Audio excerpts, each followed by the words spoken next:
Hello, everyone. Welcome back to another Fighter Heart podcast. I'm sitting here with Catarina today. How's it going? It's good. How are you doing? I'm great. Thanks for taking the time. I like your Superman pendant. Thank you very much. My dad made it for me. Yeah? Oh, very Yeah, he cool. did. So we like to get into it right off real quick over here. So if you could give us a little brief rundown about who you are, a little bit about your upbringing, and then give us your Fighter Heart story. We'll take it from there. Of course, yeah. So my name is Catarina Guimarães, and I am a Paralympian. I was at the 2024 Paralympics in Paris. I have cerebral palsy, which is what qualifies me to compete in the Paralympics and at the regular Olympics. I'm 20 years old. I've been doing track since I was about 12, but I've been doing all sorts of sports since I was 4 years old. I was diagnosed with cerebral palsy at a really young age, two, and the doctors called my mom neurotic because I was just walking on my toes. But it turns out that I had cerebral palsy, which affects me in both of my legs and my left arm, more severely on my left side than on my right. So Um, cerebral palsy is like a muscle disorder. yeah, so it's actually a neurological condition that affects the way my brain communicates with the rest of my body. Cerebral palsy is it's actually the most common childhood disability. It's the only disability that you have to have from birth. Like you can't, not the only disability, but it's a disability where it can only occur within the first 6 months. Anything that occurs after that is considered a traumatic brain injury or something else. So a lot of times cerebral palsy can be caused by an in utero stroke, complications with delivery, spinal cord and brain injuries in the first 6 months of being born. And Okay, then gotcha. it doesn't go away, it stays with you for the rest of your life. I am affected in three of my limbs. It basically affects my motor control, spasticity, which is just muscles. They tense and react to things differently than a normal muscle would. There's a lot of difference in tonality and atrophying, muscle tightness, muscle spasms, things like that. And it affects everybody differently. So I guess you grew up with you were 2 years old, so you don't remember not having it. So Yeah, yeah. So it's funny because a lot of times, so when you go to doctors or for a para track and field, you have to get classified. So you sit down with these people who basically ask you all these questions about your disability, and they're like, you know, what's it like living with your disability? And I was like, well, I haven't known anything else, so I can't exactly tell you does if this feels normal, if it doesn't feel. I don't know what normal is. I don't know what it's supposed to feel like. I can just tell you how it's felt for the 20 years that I've been alive. yeah. How does it affect you now? I know you said you walked on your toes when you were younger. Like, is that still how you are now, or has it? Yeah, so I Yeah. still walk. My left heel rarely goes down. I mean, I can walk.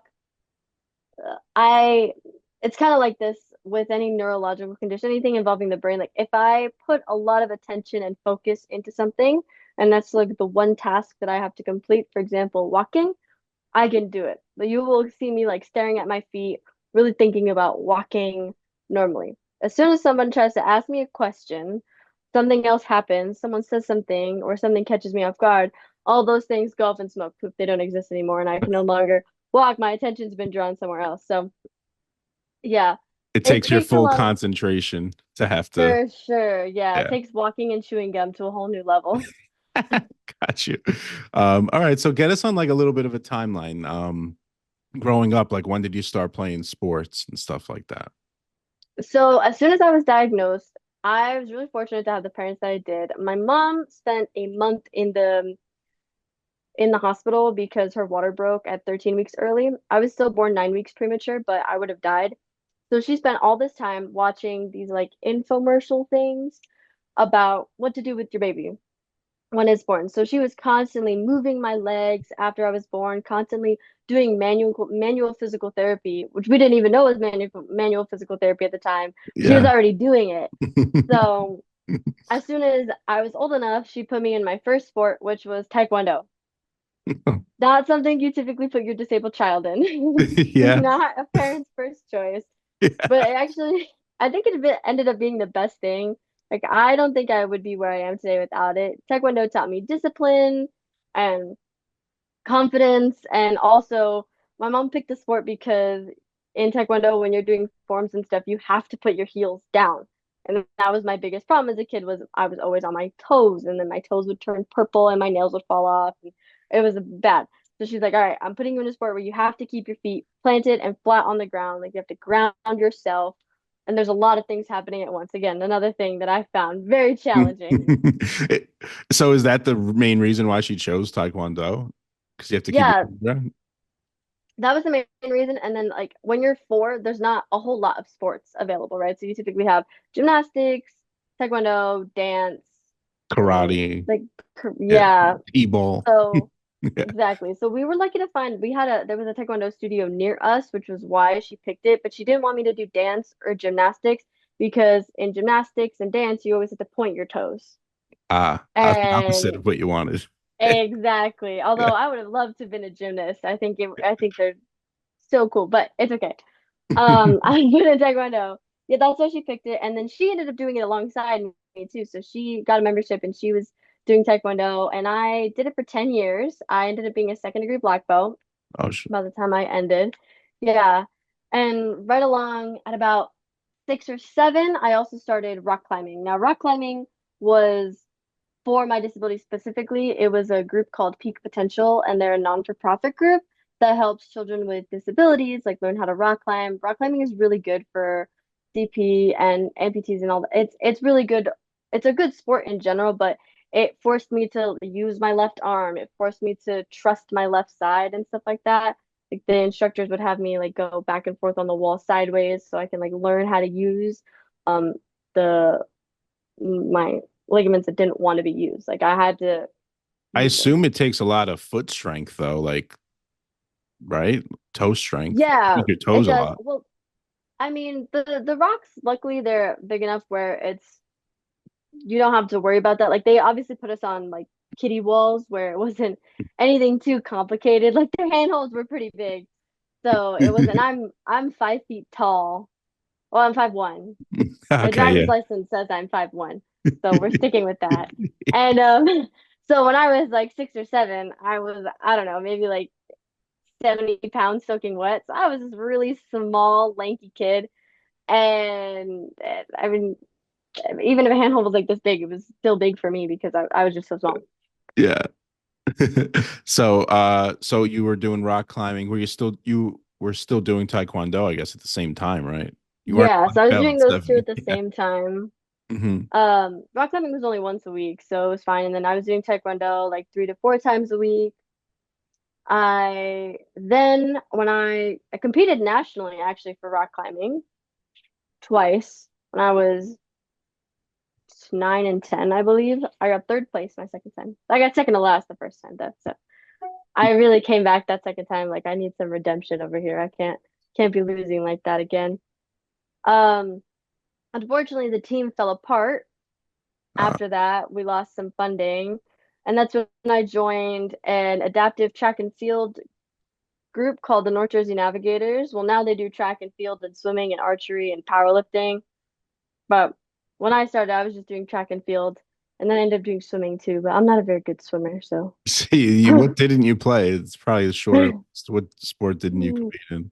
I know, right? Well, and at the same time, I was also doing soccer because um, it was just, I mean, my parents wanted me to try all sports and see what I wanted to do, and I was really lucky because there really wasn't a limit. They didn't limit me and be like, oh, like this isn't the best idea. Like, oh, you can't do this. They really were just like, all right, you want to sign up for, 6 weeks of basketball? Let's do 6 weeks of basketball. Like, you want to play soccer, rec soccer? Let's do rec soccer. And then I ended up really liking soccer and I really like track.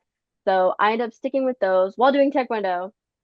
Um, Once I started to get competitive with track is when I left my Taekwondo studio. I was like, listen, I'm gonna focus on this thing and I need to manage my time. Like I've got too many things on my plate right now. So that's when I left my Taekwondo studio at 14 or 15.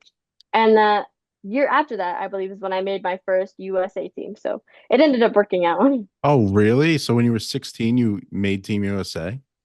So there's different ways to make Team USA. There's what's called the national team, but then there's also like certain meets, like the big meets of the year where I'd say you wear the kit. So when I say I made Team USA, at 15, I didn't make the national team, but I made a competition high enough that I was wearing the official USA kit. That was the Parapan American Games in 2019 in Lima, Peru. And that was for track and field. That was for track and field. And And what's your like event? Are you like 100-meter? What is it? so I do three events. I do the long jump, the 100, and the 400. Oh, okay. So, Mhm. a good range. Yeah, so the thing about para track and field is that you actually find a lot of athletes doing multiple events just because the competition field is a little bit smaller. So if someone's really good at one event, they have the opportunity to also medal in another event just because the field is smaller. And if you're athletic and you train the right way, you can excel in multiple events just as a para athlete, a little bit different than you could as an able-bodied athlete. But then there are less opportunities, like we don't have as many events. So I don't do the 200 because the 200 isn't actually an option for my classification. Ah. So what is you mentioned training. What is like your training regimen look like? And how's it compared to when you were younger? Well, right now it's actually very different. In the beginning of 2025, I moved out to California. I'm from Jersey. So I grew up, I'm a Jersey girl.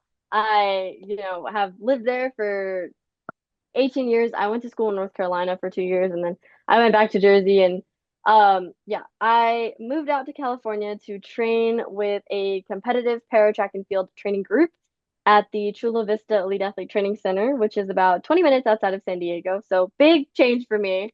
Yeah. The training right now is very different than when I was 15, 16.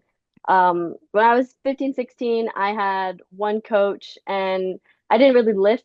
I was lucky enough that I went to a high school that actually had a weight room program. So I did some minor lifting there. Like it wasn't like I was doing anything crazy. It was part of our phys ed requirement, but I was at least getting a little something. And then I was running 5 times a week and I I was working pretty hard. I would say there was definitely it also changes depending on where you are in the season. Like for example, right now I'm in conditioning prep, so I haven't really put on a pair of spikes, which the spikes are what you wear when you compete. I haven't put on a spikes in like 6 months, Mhm. but once I get into more like specialization, I will start wearing spikes more often. But it's just been like conditioning, training in flats, 1 day of speed work. I haven't touched a sand pit, like stuff like that. Whereas like when you're leading into a competition or even like a couple months out from a competition, you'll be getting like 2 to 3 days of speed work, 2 to 3 days in the long gym pit,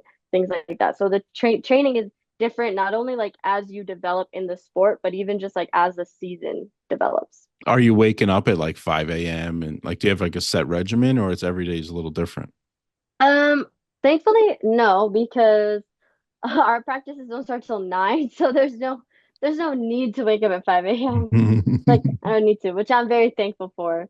I do go to Yeah. bed at like 9 p.m. though. Like I take my sleep very seriously. I've also noticed that um a lot of people are able to just they can pull all-nighters or they can like function on little sleep and my body will actually start to like atrophy and completely stop functioning like one day. After like 1 day of no sleep, like I'm done. Oh I wow. can't I can't function anymore. Like I can't think, I can't go up the stairs, like I'm constantly tripping, constantly running into things. Like I look like I'm drunk and I like it's like because I slept 3 hours instead of 10.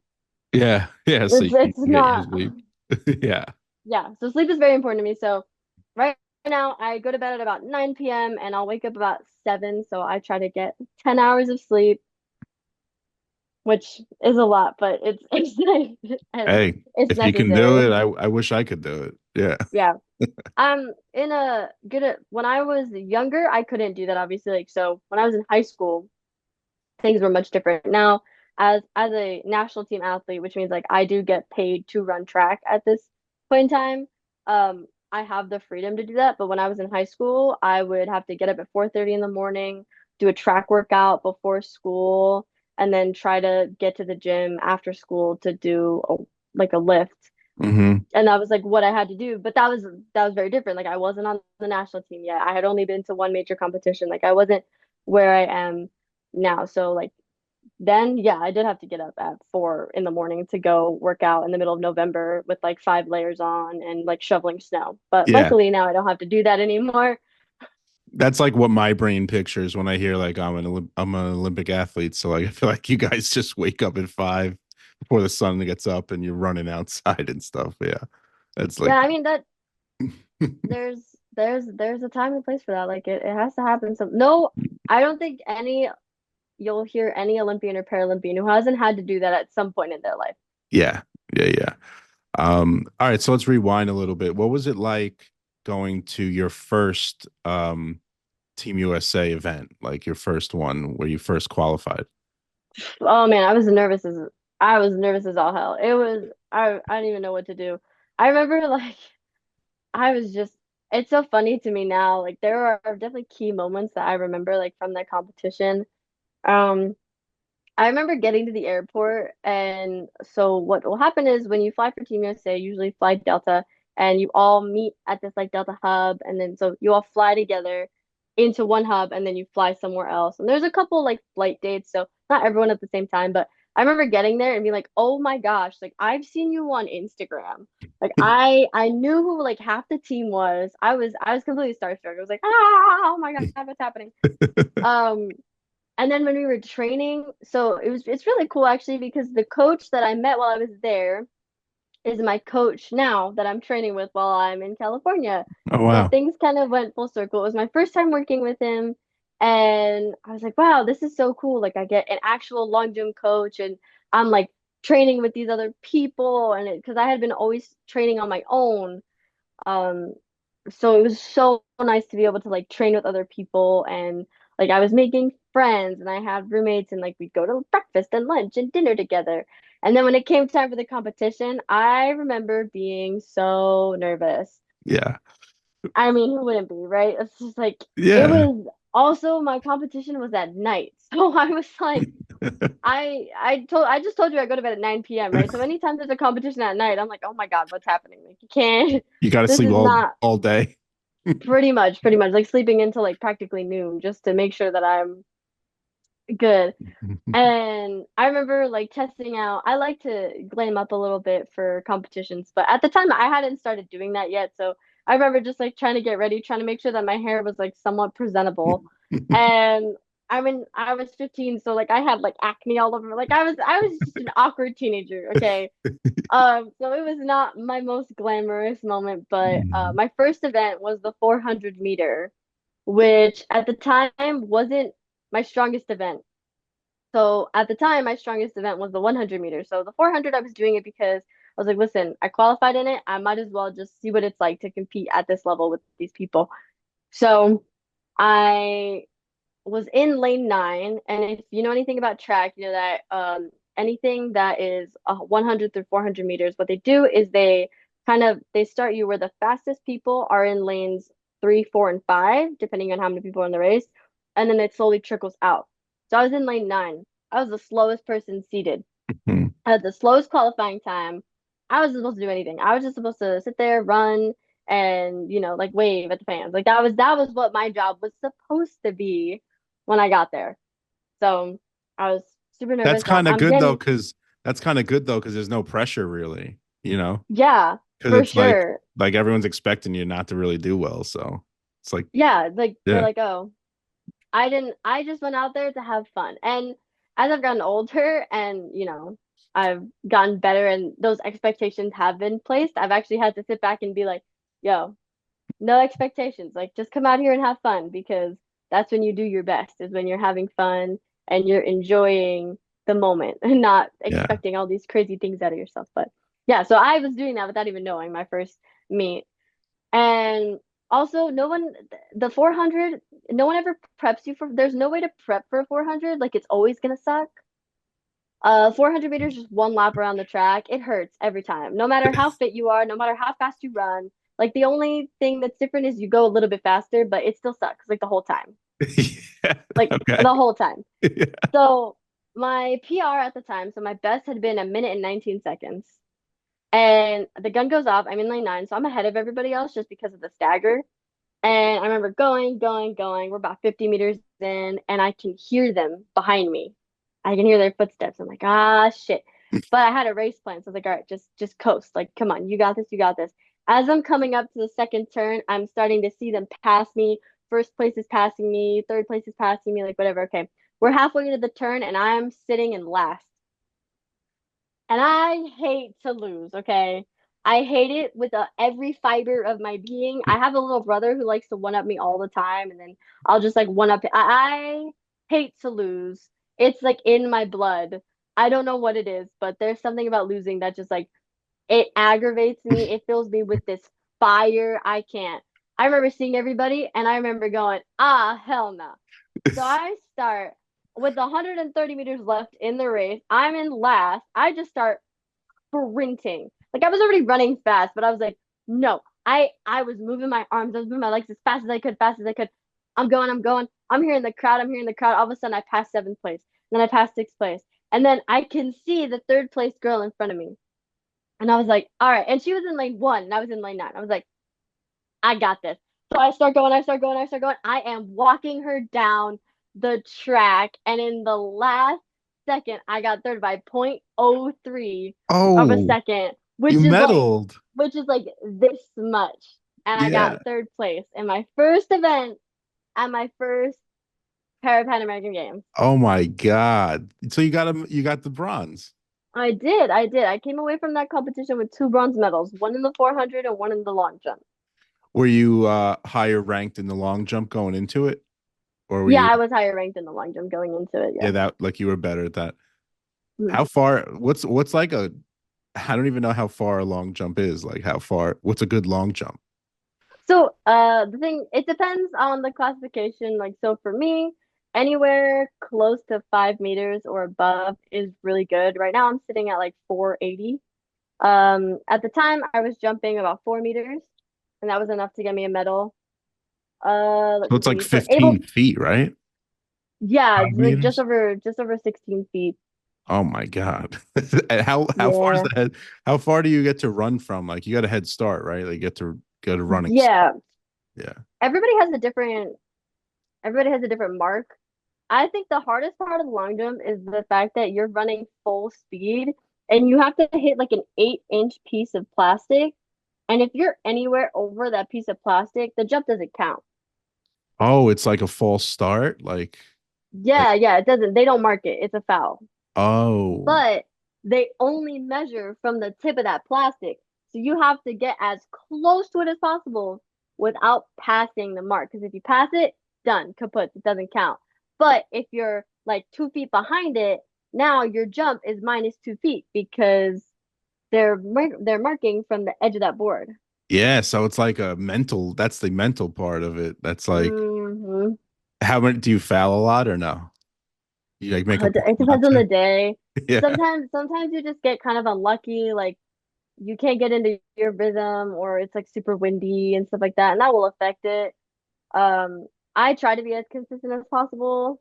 I mean, everyone tries to be as consistent as possible. I'd say I have like a like if it were a grade, I'd give myself like a B minus. Like I'm B minus at fouling. Like I make it about like 80% of the time. Do you get well that sounds like high actually. Do you get like three chances? You don't just get one So chance, right?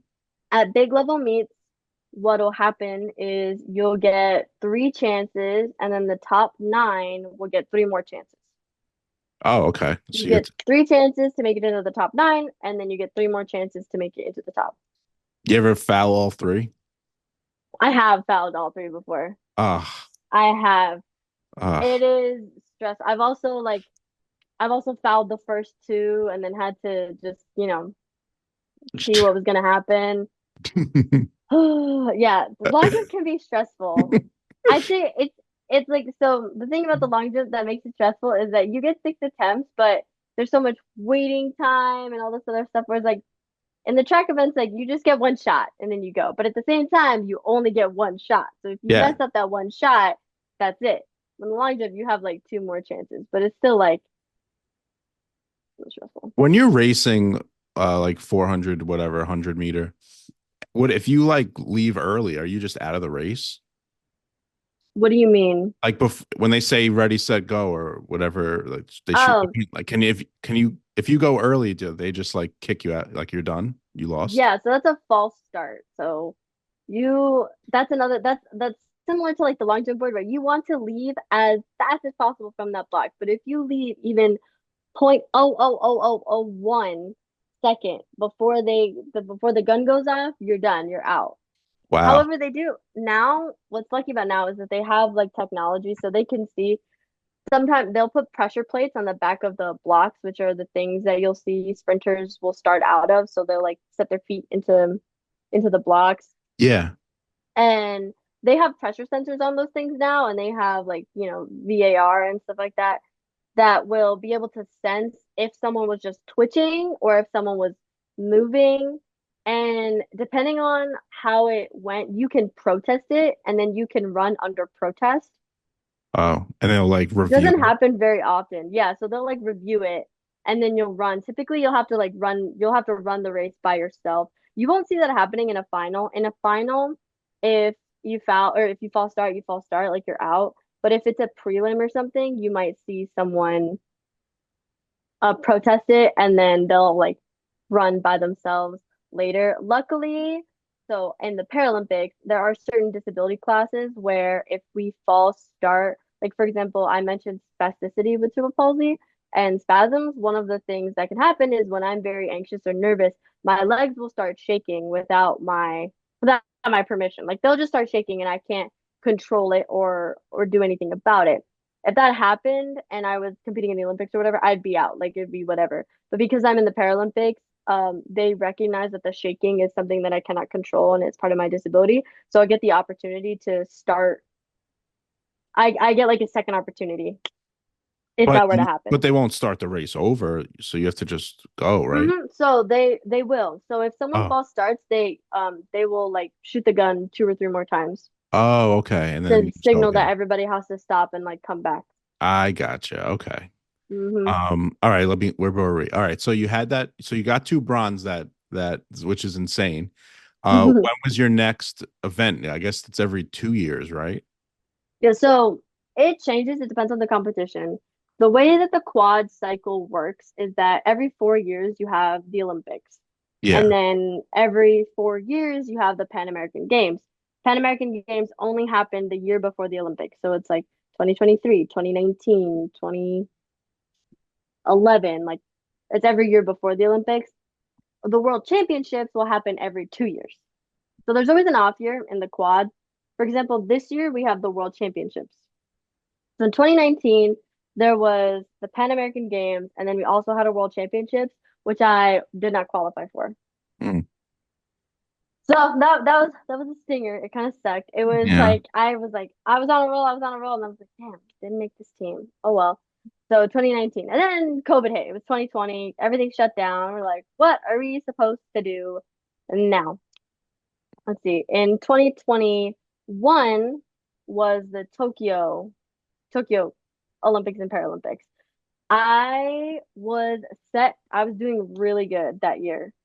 Fun fact, actually, that year, so in the 100 in Lima, Peru, I got fourth. And there's a competition that happens in about May called the Desert Challenge Games. And the girls who beat me in Lima went to that competition. And I had the opportunity to race them again, Uh, and I won. And I what? was I was so happy. Why do you think you didn't qualify? Did you just have an off day? Were you like tired? For Or the World 20, Championships yeah, you said or for 20, 2021. you said 2021, right? You didn't qualify? Yeah. So the way that it works for to make an Olympic team for track and field or to make a Paralympic team, the Olympics and Paralympics selection procedures are a little bit different. What happens in the Paralympics is depending every classification, so every person is put into a slot based off of your disability and the level. For example, my classification number is a 38. Someone who's a little bit more affected will be a 37. Someone who's an amputee will be a 64. Those are just classification numbers, right? What'll happen is that depending on your class, you have what's called a standard, which is just a number that signifies your medal potential. So, for example, if the world record for the long jump was 5 meters, my standard might be 480. Mm, Okay. And then over the course of 2 to 3 days, everybody will compete at the trials. Trials are everybody from the country comes and they compete in their events. You are required to compete in those events in order to make a team. So trials is a very important event. After those 2 or 3 days are over, what the staff will do is they'll take the number, say I jumped 470 and my standard was 480, that would put me at about 97%, right? yes. So they do this now for every person and every event that they competed in, and they start at the top. So say like the first person, and it doesn't matter the event or anything like that. It's just the percentages.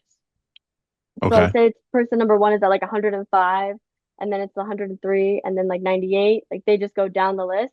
And then however many slots they have. So for Paris, they had, I think, 24 female slots. I could be wrong. I forget the number, but they just take the top 24 women, the top 24 percentages from the women, and that's who goes. Gotcha. And you didn't make it in 2021. How close were you? I didn't make it in 2021. I was about 3 spots off, but I Okay. had actually gotten really hurt 2 weeks before. I got really bad tendonitis in my left foot. I was in a wheelchair for like a week leading into like the last couple weeks of prep. Like I was hardcore stressing. It was not my best moment. Yeah, so I Is was about three or tendonitis four a, spots off. oh, sorry. Is tendonitis a side effect of cerebral palsy? Or, No, I was just overtraining, and it's a pretty Mhm. common injury with track, actually. It was just an overuse injury, and I needed to give myself a break, but I was also really wanting to make the Paralympic team, so I wasn't giving myself a break and training like 6 to 7 days a week, any given week, which is not what you should be doing. Yeah. Um, so yeah, and I got hurt and I didn't make the team. Dang. You bounced back though. 2020, would you say 2024, right? You met, Yeah, so 2024, I made my first World Championship team and my first Paralympic team. wow. How'd you do? Mhm. Well, first, before you say how you did, have you ever been in Paris before? No, it was my first time in Paris, and it's really cool because I'm minored in French, so I actually speak French. I was really excited to like flex my French muscles. How, what was it like going there and seeing the whole setup and everything? It was incredible. I don't think I could ever like describe the feeling. It was a stadium of, I think in an interview one time I said 35,000 people, and then I realized that it was actually like 70,000 people. Wow. And I remember specifically during my 400, this because it was the second to last night, and it was under the lights, and it was packed to the brim. There was not an open seat, and there was a French athlete actually in my heat. And when her name got called, I remember just hearing, I remember feeling the energy from the stadium. Like I've never felt such like a rush of pure just adrenaline, just hearing these 70,000 people screaming. Yeah, that's insane. I mean, that's a football stadium basically. Like that's 70,000 Yeah, pretty people. much. Yeah. So hmm I guess it's a soccer stadium over there. it was their football stadium. Well, maybe soccer stadium. 'Cause I they don't don't have, know. I It don't was think they the play Stade de football. France. They had, I don't know what it was called. Well, I Hmm. don't know like what sport they do there. Yeah. Probably soccer. 70,000. I don't know. That's a lot. Yeah. Actually, for the Olympics, rugby was before track and field, so it was actually a rugby stadium, and then they changed it into a track and field stadium like within like 2 days. Yeah, that's impressive in itself. All right, so now tell us how you did. All right, well, not what I wanted to do, but so I finaled in my long jump. So which means that I made it through the first 3 rounds. I made it to the second round of the long jump. I got eighth place, Okay. which was, I was honestly very frustrated with my performance. But not for the reasons that you might think. I actually, part of my disability is your brain regulates a lot of things, right? So your brain regulates your temperature and your anxiety and stuff like that. when there's a significant change in temperature, my central nervous system will kind of like fry. Like it just doesn't know what to do with a drastic change in temperature. The day before my competition, it was 70 degrees. We're straight chilling. I was like, this is beautiful weather. I love this. Amazing. I want this every day. Okay. And it had been like that the whole time I was there. And then on the day of my competition, It's it was 40 50 degrees. degrees and raining. Well, how do you run in I the rain? Like, isn't it You just, just run in the rain. Like you just go for it. isn't it way slippery though? Oh yeah, yeah, 100%. Don't It's kind of don't people? fun though. Yeah, I feel like people probably getting hurt, falling down. Yeah, so what they actually did is before every round of the jumps, they would actually like mop up the track to try to soak up some of the Water. rain. It makes it very spongy and very bouncy. I'm not saying you're gonna run your best times. It's just fun. Yeah. All But right. So that kind of got in yeah. your head a little bit, the rain. Well, it got in my head and it got in my muscles and it got in my brain. And then I was like literally like waking up the next day, like I cannot move physically. Like my muscles were locked up, my joints were locked up, everything was just hurting. On days like that, like a lot of time, even back home, I would just like lay in bed and like curl up because it hurt to move. And Mm. so now I was stuck with shit. I have to compete. Oh, sorry, I'm gonna curse, You're okay. but I have to compete when on a day where back home, like I wouldn't get out of bed. Yeah. So I did pretty well. I had a really great first round jump that unfortunately was a foul. And then because we were just in the long jump, you're kind of just sitting there. And as warm as I tried to stay and everything like that, like my jumps just kept getting like shorter and shorter. I was getting slower and slower. Like there was no way for me to combat just how cold and like everything, when everything's wet too, then it's even colder. And Yeah. it just wasn't my best performance. It wasn't the performance that I wanted to give at the Paralympics, which so the day after that, I had to compete in the 400. And it kind of made it a little bit more special because the 400, I was honestly just doing it for fun. Like the long jump was my main event, and I was like, oh, the 400's after. I qualified in it. I might as well just do it.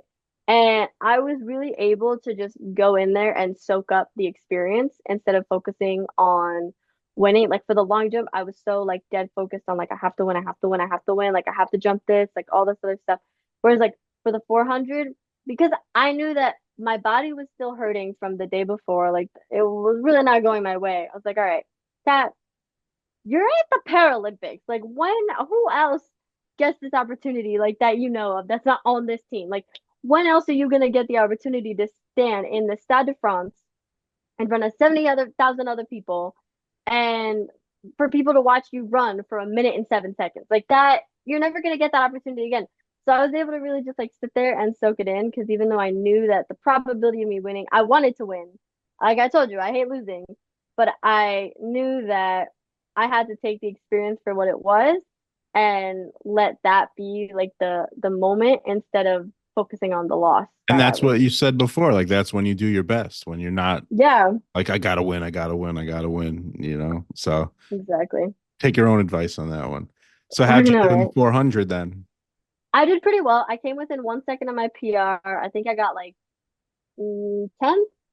And then in the 100, I did PR and I got 12. But crazy thing about those two events is in 2021, so for the Tokyo Olympics, right? Or Paralympics, the winning time for the 100 meter was a 12.5 and a 13.8 meant you were in the final. This time around, the winning number was a 12.2, and if you ran slower than a 12.9, you didn't make the final. Wow, so it's just stepping up it's Yeah, every everything year's. stepped up. What was your, and PR stands for personal record, I guess, right? Yeah, yeah. So it's just personal best. My PR was I did a 13.5. Yeah, see, so that's that's like sounds fast to me. Faster Yeah, than me. That's awesome. thank Um, you. so what's next? What you're 2028, I guess, right? Or Yeah, so LA 2028. This year we have a World Championships in the end of September. They go from September to October. Those will be in New Delhi, India. Oh wow. And I know, right? It's gonna be a crazy long flight to get over there, but Yeah, a lot of people in India. yeah, it's gonna be really interesting. I love when they like have competitions in places where they tell you not to drink the water. Yeah, right. And you Right? guys like need water all the time. Yeah, it's like, wow. Me and my 108 ounces of water a day are really gonna struggle. So is there, I guess you're training basically the same way every day for the next 3 years? Like is that or does it Yeah, change it will up? definitely change. I will train really hard up until the World Championships, and then 2026 is an off year. And I actually don't know what I'm gonna do that year. Like, I don't know if I'm gonna stay in Cali, if I'm gonna try to train at home for a little bit because Cali's expensive. So I don't know what I'm gonna do. What I do know is that I'll probably be coming back out here 2027 and 2028 and like putting all my eggs in that LA 28 basket. Like that is I want to go out there and I want to medal. I literally left. We had this And have after you fun and have and fun. have You don't fun. want to medal, yeah. Yeah. I wanna go out there and I wanna have fun. Well, winning is fun. Yeah. You hate losing Winning or is do you fun. like winning or hate losing more? Oh, I definitely think I like winning more than I hate losing Okay. because every time I win, like I'm smiling for like 3 days. Like you can't get me to stop grinning. Like I'm just like my cheeks start hurting. I smile so when I win. Like it's just completely different than like when I lose. Like I cry for an hour and then I'm okay. Yeah, you get over it real quick. Game nights are probably fun at your house. Oh yeah. My family actually always tries to be on my team. My team ends up being the winning team 9 times out of 10. You know. I I could imagine that. I could see that one. Awesome. So all right, so we're coming down to the, oh, wow, it's already been 45 minutes. So we're coming down to Wow. the end here. We always like to ask if you could talk to maybe someone else who has cerebral palsy that's younger, or your younger self, something you've learned over the years that maybe you wish some advice someone would have gave you when you were younger.